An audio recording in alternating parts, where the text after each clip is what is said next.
computer. And by hitting the record button, we officially started this meetup. So let's get started by saying thank you, Jimmy, for joining.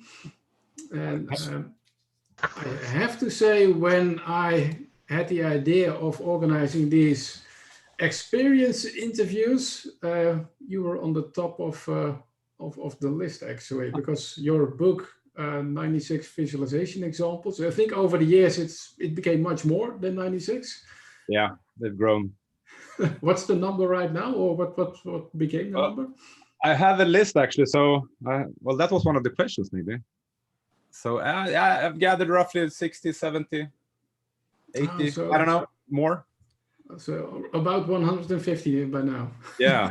Wow, that's amazing. Well, I really like your book, so I enjoyed it a lot and also used it a lot. So, and also, well, you did definitely not only wrote the book, you created a lot of these other products, your Jimmy cards, etc. You wrote this paper about delegation, etc., making decisions. So appreciate your work a lot. And the purpose of this session is to also show a bit of appreciation to our patron community, because the members that you see in this session are our patrons, and patrons are people that, well, again, appreciate the work we do as the Liberators. So it's just one big, I don't know, meetup of appreciation, something like that. Well, enough about me. Jimmy, maybe you can just, as a start, just share what you want to share about yourself. Short introduction, yeah, sure. Maybe. Of course. Hi, everyone. So nice to meet you all, and thank you, Barry, for inviting me. Yeah, Jimmy Janle. I'm located in Stockholm, and I work since 12, 14-ish years as an Agile Coach. Prior to that, I was a developer, and then I was introduced to Scrum back in 2005. And I more or less said, no, go away. Don't enforce a process onto me. I don't want them. But then I learned that this Scrum thing was different. So yeah, I read up and eventually became a Scrum Master and then an Agile Coach. And apart from Agile coaching, I do tons of trainings and host workshops, and I write blogs and books. And I've since last autumn, I poured tons of energy into my YouTube channel. So yeah. Cool. Any follow-up questions? Well, no, but I think the rest will follow automatically. If you are not muted, except for Jimmy, could you then mute yourself? I can also mute all, but then I'm also going to mute Jimmy. Actually, that's okay. I can unmute myself. I'll do it right now. Mute all. Yeah. And Jimmy, if you could mute yourself. I am back. There we are again. Excellent. So let's just get started with the first question, and let's see if some people voted again. We've got one question with 6 votes, and there's a lot of fantasy mythology about the Spotify model. Some of us have heard that well, it's quite different or wrong as what's known about the Spotify model if you compare it to what's actually being used at Spotify itself. So based on your own experience, Jimmy, what is like different, or what is just theory but not reality? It's such a good question, and I've been thinking for so long to do a YouTube episode of this, but then again, I don't want to put myself into a position where I kind of defend Spotify. But yeah, there is a lot of myth about the Spotify framework or model. They never ever refer to their own way of working as a model. They just happened to publish a white paper, a very, very brief one, where they just talked about a few things. Others refer to it as a Spotify model. Others are, yeah, so they just shared and were transparent with their ways of working. So they never claim it's a model. They never claim it's the best way of working. It's their way. It's their way of organizing and working and approaching work in a kind of hyper growth environment in the music business with fierce competition. So what is myth? I don't know. I was there for, there is a horrible article, sorry, but I'm going to link it. It's a fun read. There's this guy called Jeremiah Lee. Is he in the meeting, by the way? No. But I'm not going to be nice to him. I think he was in a very sad place at Spotify, and in a team that didn't live up to his expectations. So he wrote an article where he tries to claim that the Spotify model doesn't work and you shouldn't do it, and here are all the things that's wrong with it. And it's a fun read. I've spent 5 years. I was there at the same time as he claims he worked there. He doesn't work there anymore, which makes me wonder why. How come he left? But so when people typically refer to the Spotify model, they refer to the paper that talks about how Spotify organizes people into teams, and they call them squads. And the squads are grouped into a supportive structure called a tribe. And 3 tribe leads who are kind of managing the system of the tribe. And it talks about chapters, how people belong to chapters. And then there are 2 super crazy popular videos made by Henrik Nyberg called the Spotify Engineering Culture, I think. And if you believe that all teams excel in all parts that are described in those videos, you're going to be utterly disappointed and pissed off at your crappy team members who don't get it. So sure, if you have that as a high bar. But I've seen examples of everything. So for me, it's not a myth, it's real. I've been there, I worked there. And of course, every team is autonomous. They choose how to conduct work themselves. Each tribe is autonomous. So they choose how to organize themselves. So what might be a myth or not real in one tribe might be perfectly real, and people are doing it in another tribe. So the experiences of what's going on internally will varies vastly. Did Spotify had something like an agile transformation, and that the Spotify model with the tribes and the chapters and the squads was a result of that, or do you know how it started? So they never did the transformation.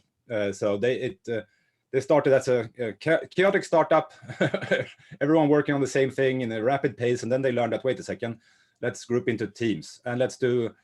Because if this chaos is going to continue, I'm going to quit. Some people said, actually. Okay, cool. So they were given a 1-day Scrum fascist training. Say, do it like this. Do story points like that. This is the way you run the retro. This is the way you do the demo. By the bullet. Cool. So some structure, and then after a while, people said, no, this is ridiculous. If we don't loosen up on these rules, some of these rules, and give us back our autonomy and freedom a little bit at least, then I'm going to quit.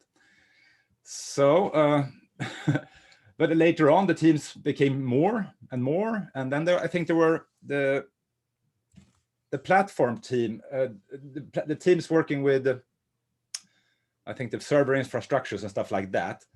They had created some kind of supportive leadership structure with they didn't refer to it as a tribe yet, but they had an organization, a thing going, which inspired the others. So a couple of months later, there were 6 tribes. So they named them tribes. And they tried out this idea with chapters. So it evolved. They didn't transform from something else to Agile. For them, this structure, they added this structure to create some kind of alignment or focus, and Okay. Is there someone, because I think we're right now in maybe the Spotify question corner, is there someone in this call that has a question that emerged or already had a question on mind about the Spotify model or Jimmy's experience at Spotify? Then just unmute yourself and ask the question. I'm especially curious about what are the myths. I'm curious about that. I'm hearing that there are myths, but I'm curious which more specifically what is. Yeah, good one. I'm referring to.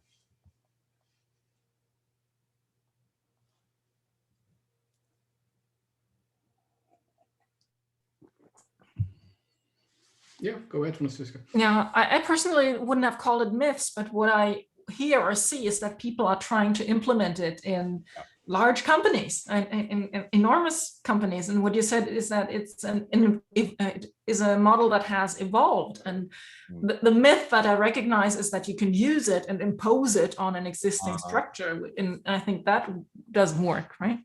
Yeah. Okay. Good angle. Thank you. So yeah, you can approach one of the big consultancy dragons across the world and ask them to implement the Spotify model for you. So it is a thing. So you can pay people to help you implement the Spotify model. Those people who help you haven't necessarily worked at Spotify ever, but that's another topic.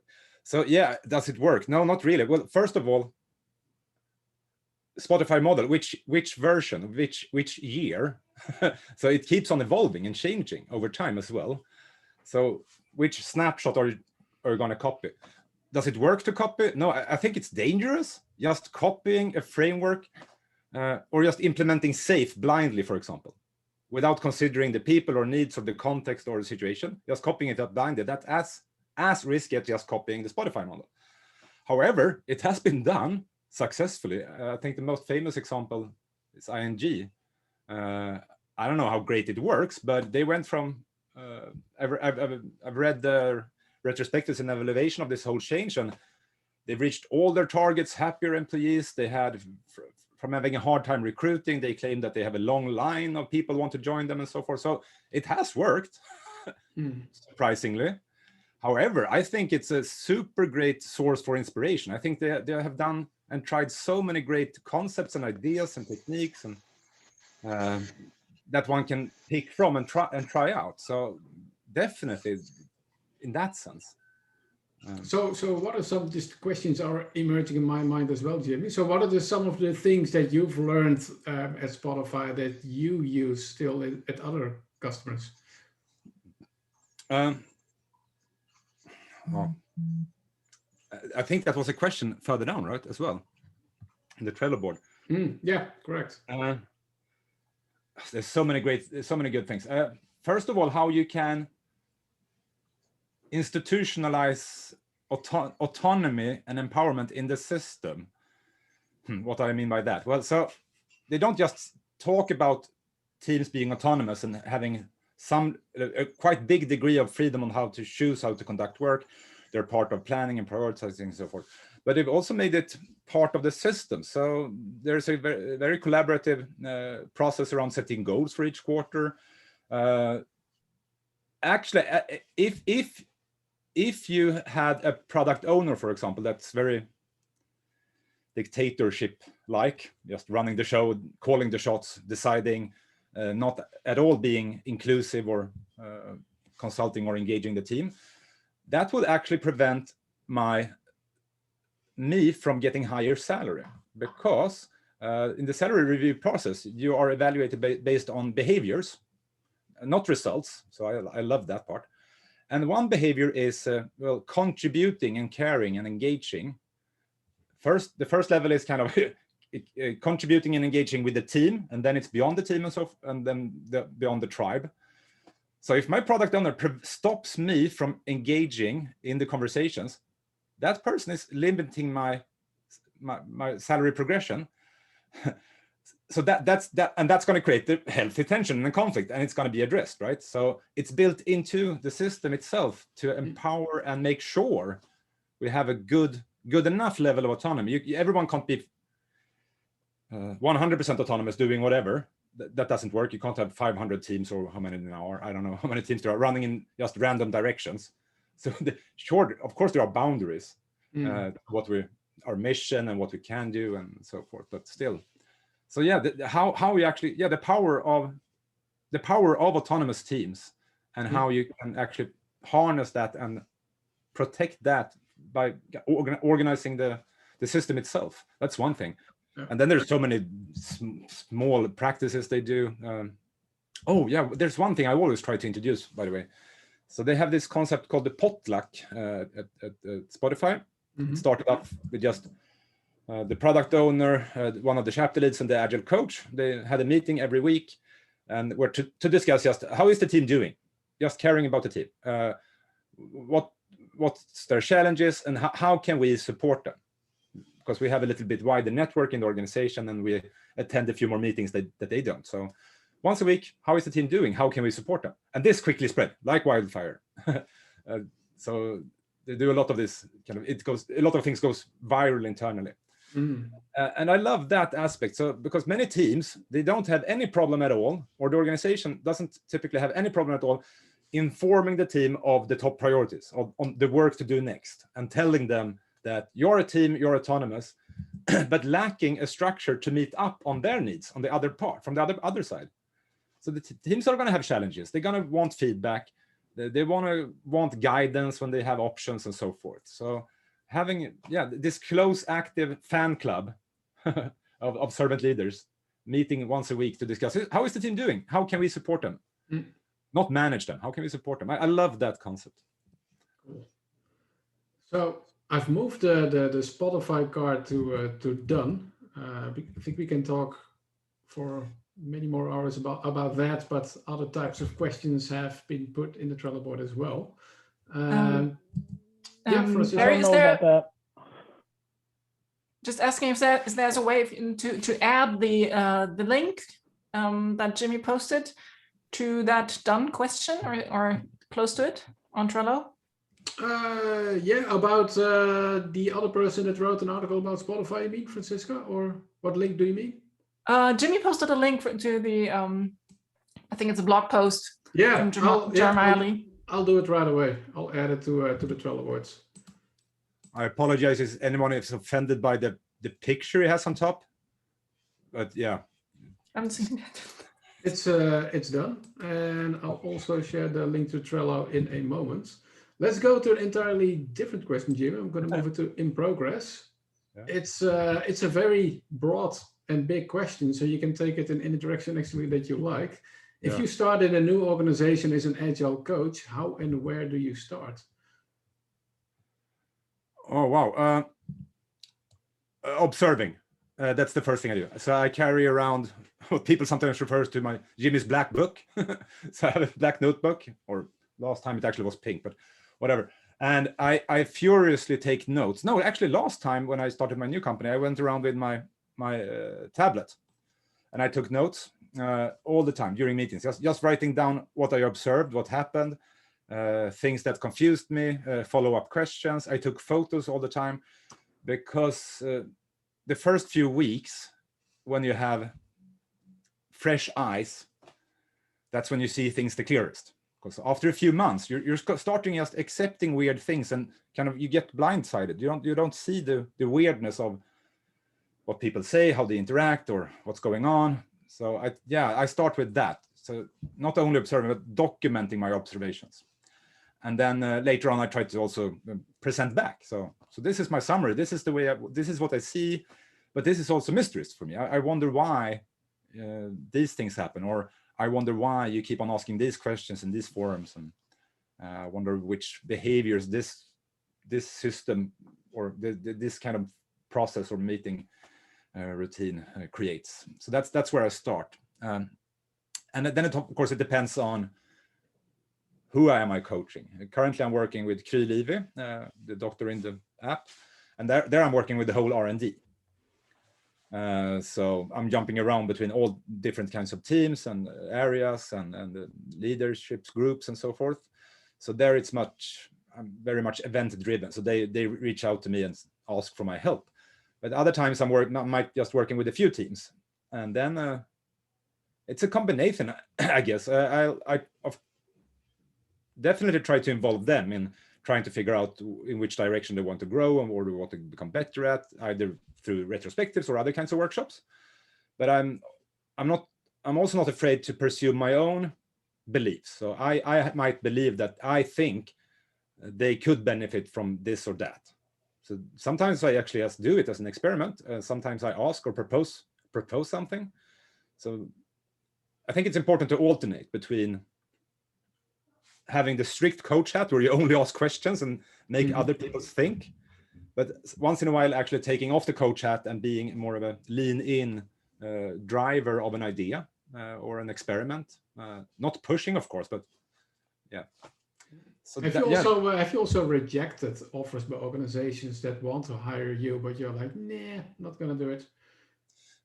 Yes. I have the luxury of having a lot of requests. So I've been pretty visible over the last 10 years, I think. I've had different blogs, and I've done so much YouTube videos. And so what are reasons to say no to an organization, or maybe the other way around? What are reasons to say yes? I could, say yes. Well, first of all, do I have the time? Usually I don't, especially if it's in the near future. But I like to work with good companies. So Krylivi, they're trying to improve healthcare of the world.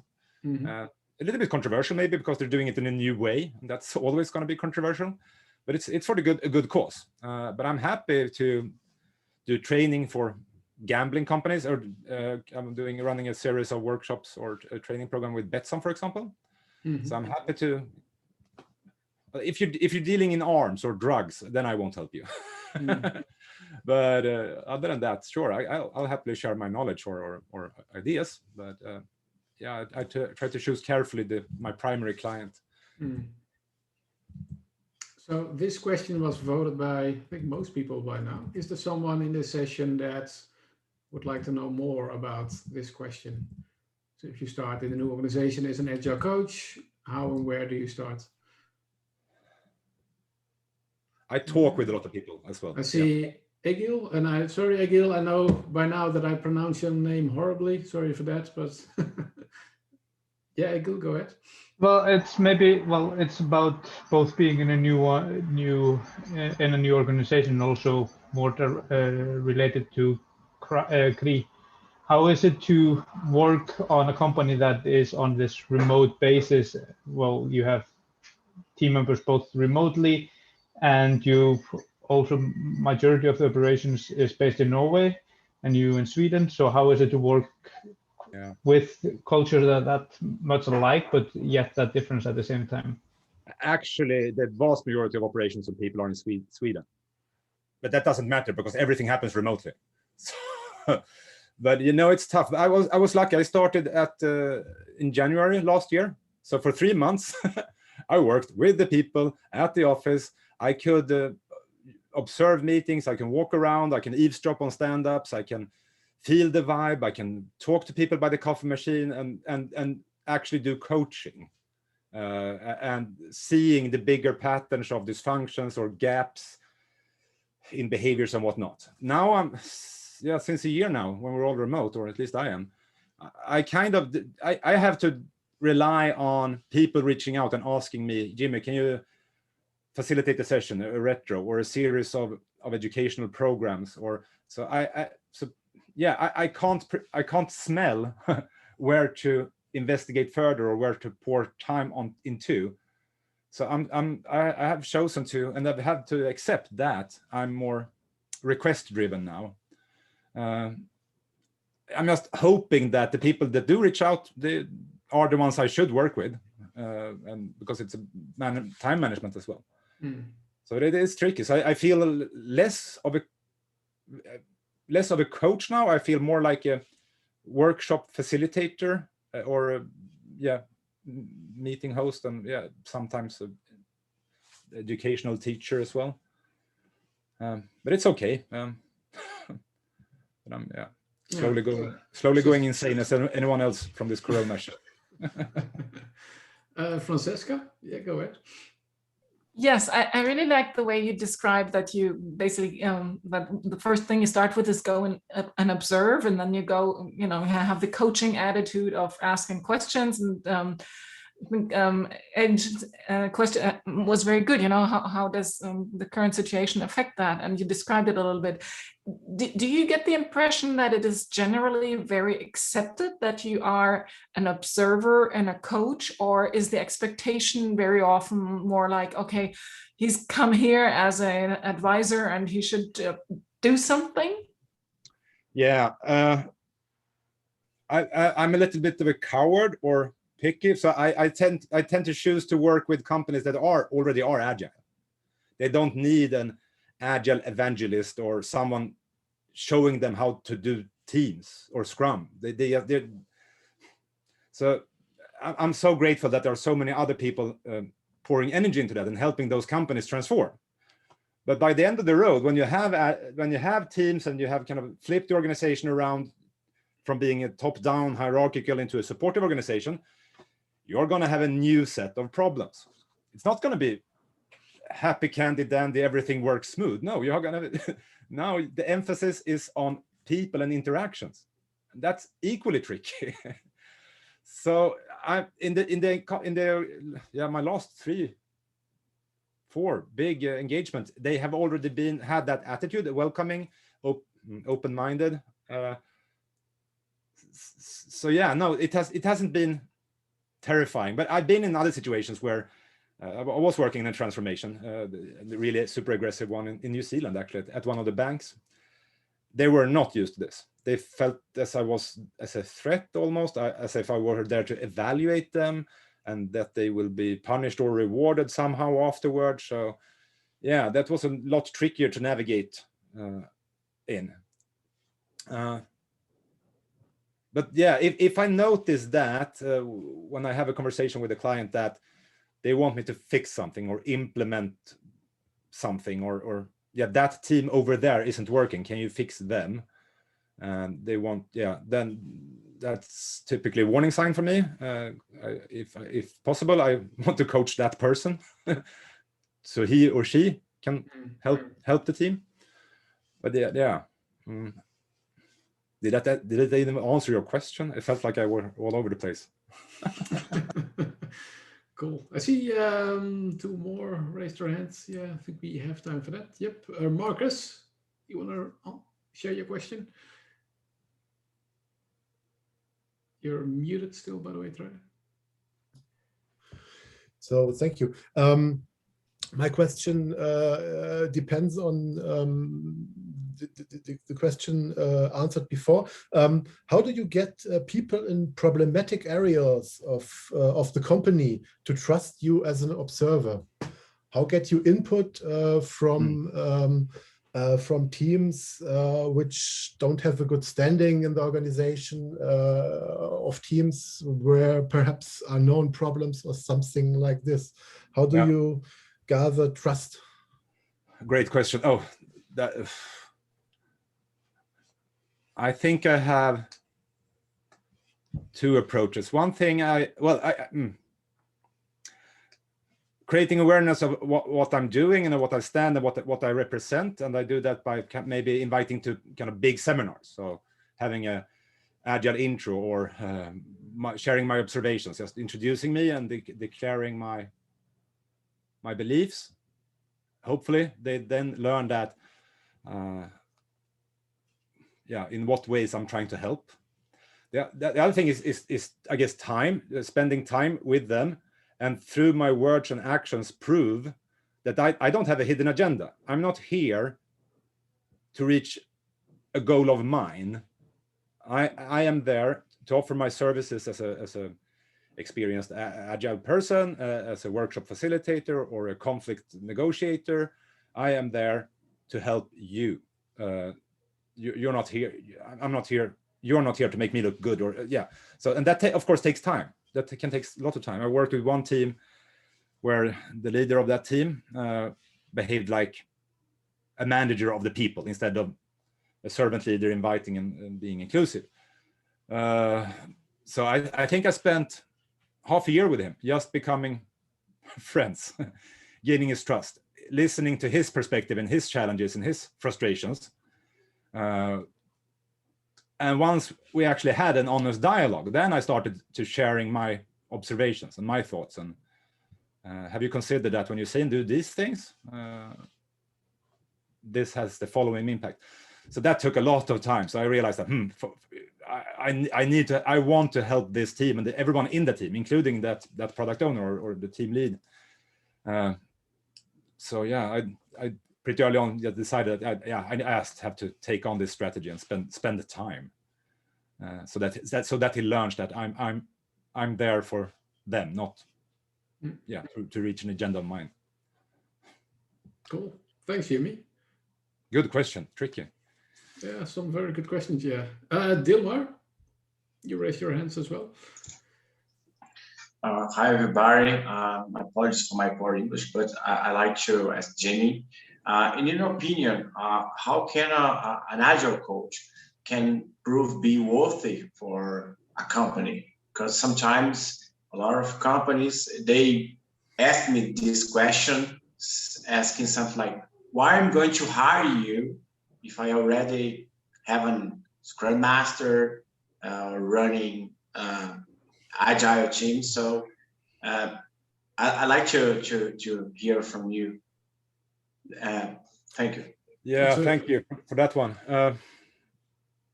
I'm cheating. I think there are people in this room that has a better reply to that one, because I haven't ended up in this. It was a very long time ago where I ended up in a situation where I had to explain or convince a company to hire or use my services as a consultant. It's usually the other way around. So I'm lucky. So people reach out to me. So it could be the CTOs or the head of a department, or reaching out and say, hey, hi, Jimmy, we would appreciate your help as an agile coach, looking at the bigger picture, working with teams, or working with the leadership group. So yeah, I'm lucky in that sense. So it was a long time ago I ended up in that situation. However, if they are unsure of my long-term value, they should be.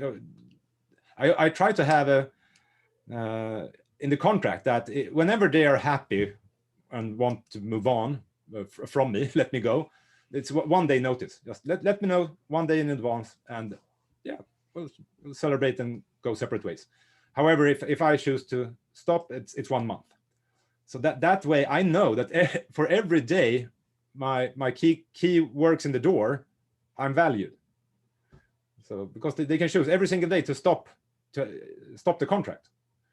So, but it's super hard. How do you know that you are adding value as an agile coach? Are the companies succeeding thanks to your help, or despite your crappy coaching and bad facilitation?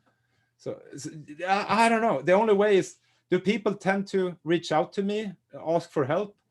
I just have to assume that then I'm adding some value. Yeah, it's a tough one. It's a tough question. Thanks, Dilma. Thank you for your thoughts. Thank you.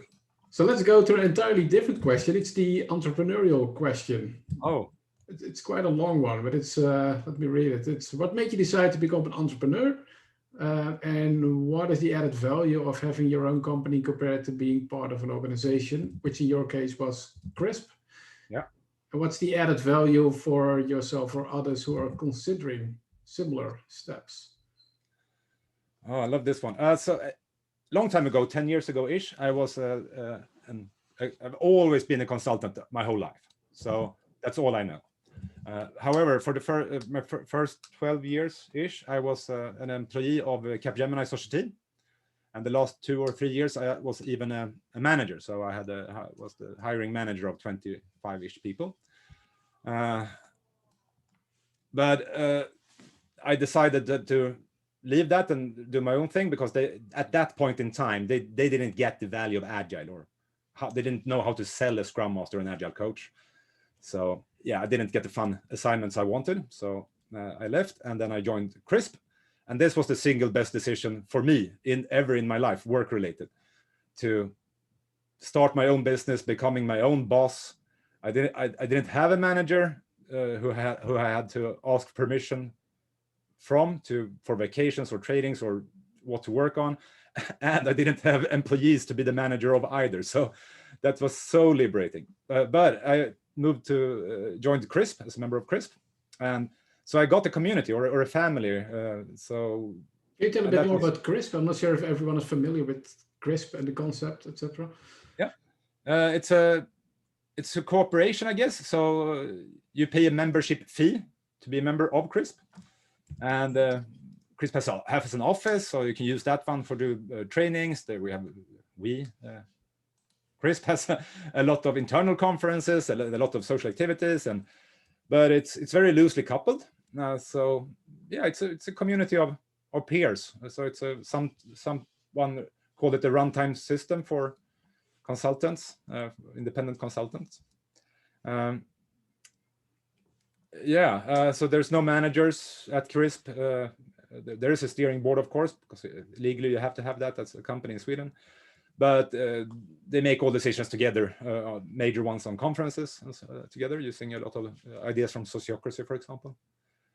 But last year, there was the culmination of a long discussions, because the needs between the different members of Crisp are very different. Some are kind of permanently out at customers, working with them 40 hours a week.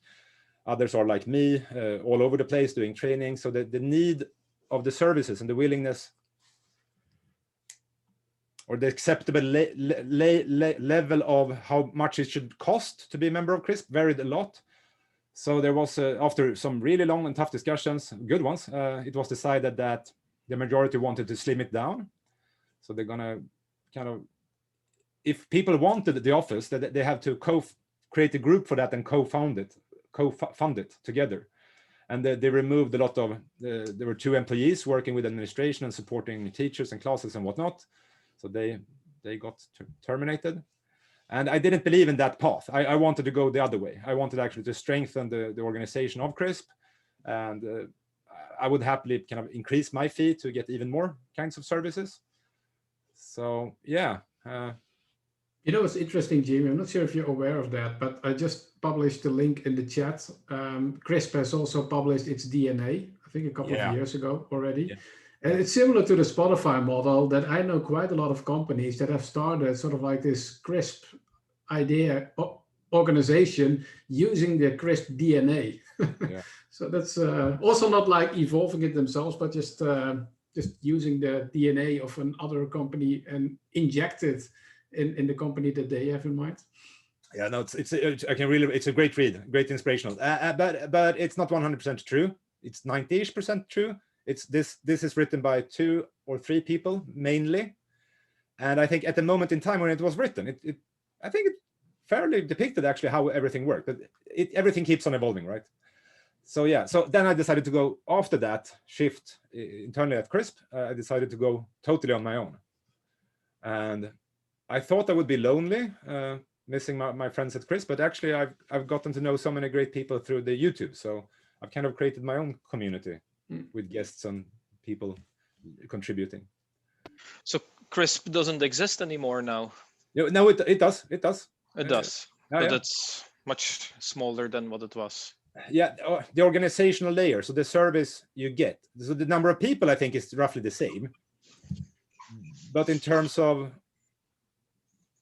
So yeah, so we had earlier, there were 2 people hired as employees to kind of be of service to everyone, all the consultants, helping them with invoicing, taking care of the venue, the office we had, and making sure that it was fit for fight for trainings and courses, and took care of, so many, for me, super valuable things. But the majority thought that, if you're a teacher, create a group and put your own money onto that. I don't want to pay for that anymore. And they designed a new structure for distributed ownership like that, but it lacked a few fundamental principles for me to believe that it would work, without going into too much detail. Yeah. Okay. Yeah. So are there any other questions in the direction of entrepreneurship, etc.? The added value. Well, the freedom. I'm free. I can choose how much vacation I'm having. I choose which clients to work with. It's up to me. And I was harassed by Spotify for quite some time. They tried to hire me fiercely. And I had so much angst, I think, for 2 or 3 months trying to make up my decision, because I really, at that moment in time, I truly enjoyed working at Spotify. And if I would ever be an employee anywhere, it would be there. But then I realized, no, that I won't be able to do trainings. I will have to write blogs and do my books on my spare times during weekends. And so no. So I landed at, no, this, for me, the freedom and the excitement of uncertainty about the future. What am I doing next year or later this autumn is too exciting for me to give up. Mm. Cool. Any other question? If so, just raise your hand or just unmute yourself. Yeah, Jeremy. Yeah, I'm curious about what are the dark sides? It can't be all sunshine and roses, right? What are you missing out on, and what's different? Belonging. I'm on my own, so I miss back when I was a developer. I worked in a tight team, so you had friendships. You created stuff together and a shared goal and shared struggles. So the sense of belonging. I mean, I don't miss coding necessarily, but I miss that. So that's, I guess, the dark side. And the other dark side, but that may be just for me, is that I screw up it seems like every third or fourth week. So I'm kind of working around the clock and I have no one else to blame but myself. Because yeah, saying no is hard for me. So well, cool. Yeah. Anyone else? No, thank you. I'd just like to say thank you. I appreciate that. Cool. I'm gonna move this one to done. Thanks, Jimmy. And again, completely different question. It's question to, well, now you can use your imagination, Jimmy. So imagine it's the year 2050 and Agile has fully lived up to its promise. What have we started doing differently to make this success possible? Yeah, I've seen this question on the Trello board and I've gone back and forth to it and I can't wrap my head around it. I think, what have we started doing different to make this successful? I think we're doing it. I think it's happening. I think if you've been working in an Agile environment, being part of a team, having a taste of how it feels like to be included and kind of having some degree of power over how you work and who you work with, and you've been part of having supportive leaders instead of kind of managing, directing you, you never want to go back. So even if you change job, you're going to look for another place where there's a similar culture at least. So so if that just continues, it's going to be, maybe this is naively optimistic, but so I'm hoping that I've seen it and I heard about it, and I've known so many people who've kind of been spoiled, especially Spotifyers. There's so many young people had their first job at Spotify without realizing how vastly different it can be to other companies, which are way more hierarchical and bureaucratical and so forth. So yeah. So I think just keep these things. So I think there's more and more of these forums and communities and platforms for sharing. And I think, I don't think we actually have to do anything special. I hope it goes faster than 2050. Well, fully lived up to its promise. I think it never will, because the idea is to keep on improving with rapid feedback cycles, right? And once you practice recognizing opportunities or things that could be better, you see more of them. So in the beginning, you will have a hard time coming up with ideas to improve during a retro, for example, but after a while, you see problems everywhere. You see opportunities everywhere. And it feels like the goal, the state of perfection just moves farther and farther away. Yeah, I agree. Okay, should we go to? I'm nervous. I hope my answers are entertaining at least. You're just listening to me for an hour. I'm so curious to hear. I would next time around. I won't make this into conversation because I'm so curious what others think and reason about these questions. I see a lot of thumbs going up, so I think you're doing a great job, Jimmy. Okay, thank you. And nobody so far, nobody has dropped out, so nobody has left the call. So that's also a good sign. Cool. Let's go to. Also very curious about that one myself. Oh, so I one more reply to the last question. Yeah, go ahead. Don't fight uphill. If you're in an organization where the boss above you or the two bosses above you just don't get it, is behaving like a dictator or being mean, or there seems to be a kind of glass ceiling where you can change, or yeah, we're agile-ish in our corner, but the rest is, well, go to a happier place. don't fix people or teams that don't want help to become more agile. Help the good guys win, or help the good companies win. Yeah, that's a very good recommendation. Cool. So the book, I think it's already like 4 or 5 years ago, right? That you published it. Yeah. So how did it? Well, where did the idea come from?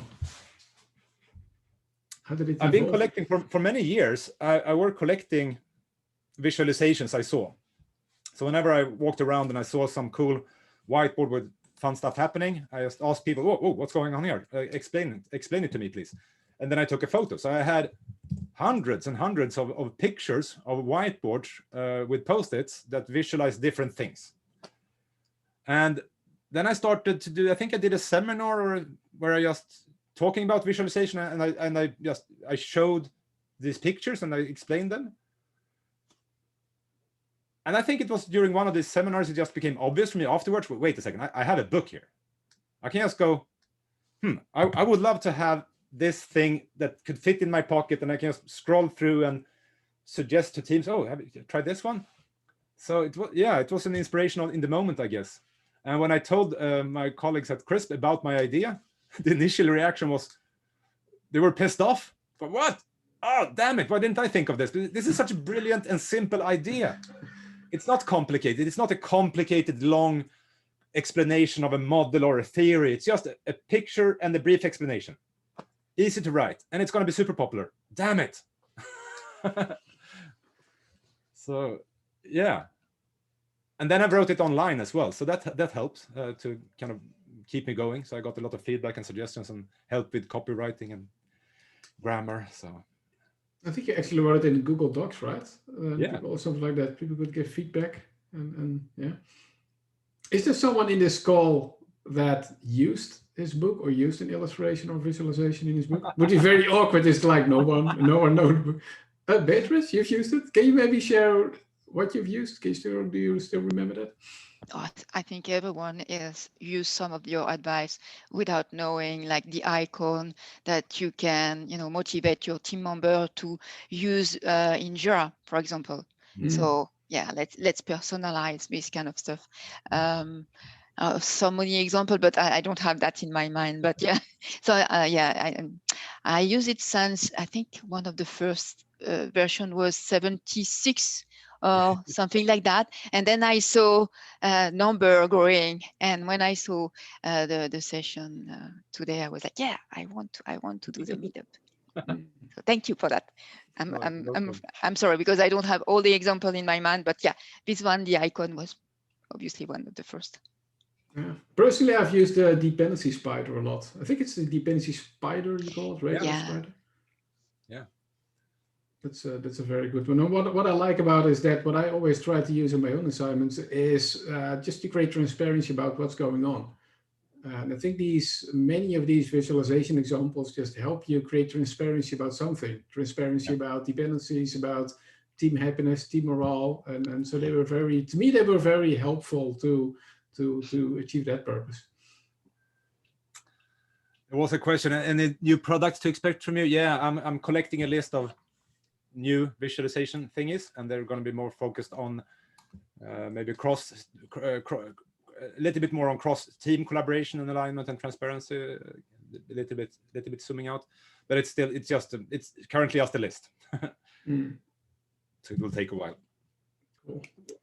Oh, did you just move that question to the in progress? Yeah. Or do you want to talk more about it, the new products? No, I have. I'm also having the Jimmy cards. Is a deck of cards with open questions meant to trigger fun discussions within a team or a group of leaders. But I am drafting a new deck for that for Agile coaches and Scrum Master with kind of Agile philosophical questions. It's going slowly, but I'm getting there. So maybe later this year. So also seeing the Jimmy cards actually was a question. Is the person that raised the question in this call actually?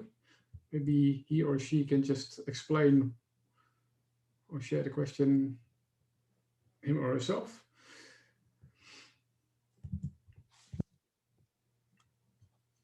My hunch is that the silence is a no. So the question actually is, what is your best experience with the Jimmy cards? Like a question which gave a team completely new insight and totally changed it, and any advice on when or how not to use them? It was a long time I hosted a Jimmy card session myself, but so many colleagues at G, for example, at night. I need to open a pack. Well, I remember one team. I had it as a check-in exercise, as draw a card as a check-in, and then we went on with the retro. But they loved it so much that we just did them for a whole retro, and then they stole the deck of cards and brought them to dinner later in the evening. But I think there were a couple of questions I think that triggered a lot of discussions and some actionables.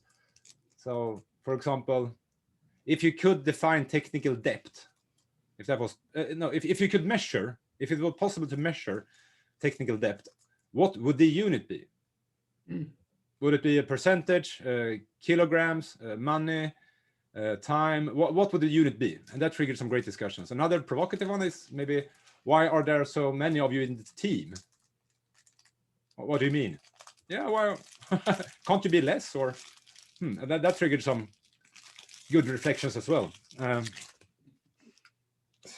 now you have a deck of Jimmy cards?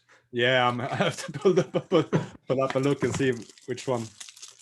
If I need to juggle my memory here. So the Jimmy's cards are basically conversation starters, right? You could use them as a coaching question or basically anything. Oh yeah, this one. Why don't you as a team spend less time testing? So why should we? Well, so what can you do to automate? So this one has triggered a lot of good conversation, primarily about automation and courage. Oh yeah, wait, I have one more.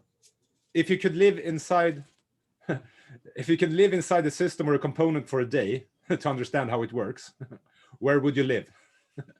That triggered some fun conversations and actually realization that, damn it, I need to investigate. I need to embed in that team because I need to understand. So that's fun. Yeah. Cool. Who have used them? I'm curious. Who here have tried this? No. I don't see hands raising, so there's an opportunity there, Jimmy. So we've got 7 minutes left. The question I always like to ask is, so what is a question we should have asked but have not asked? So what is something, maybe there's a topic or something that you have on mind that you would just like to share or like to talk about?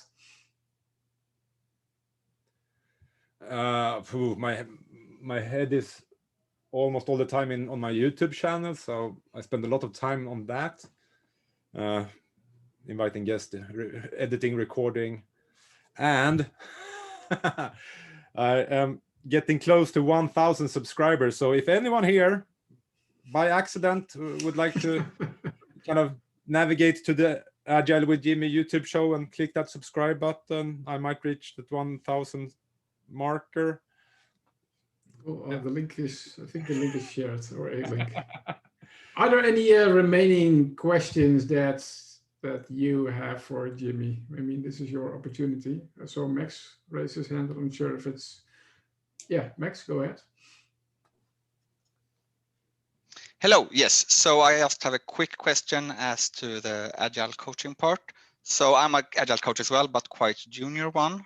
And I've grown up from a Scrum Master and now I'm an Agile coach. And they're very happy to have me, but they don't really know what I do. So I have to teach them why they want me, but they still hire me. Never mind. The question is, how do you know if you're doing a good job? How can you measure it? They want like KPIs and metrics. How do you know? Okay, so do you want to be the tricky person and the clever coachy person, or do you want to actually have?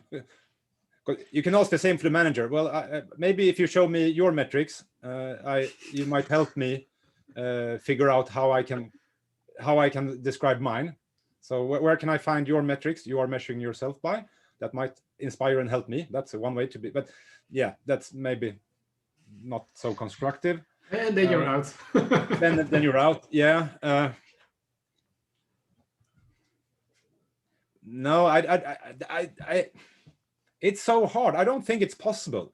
You can only see it indirectly.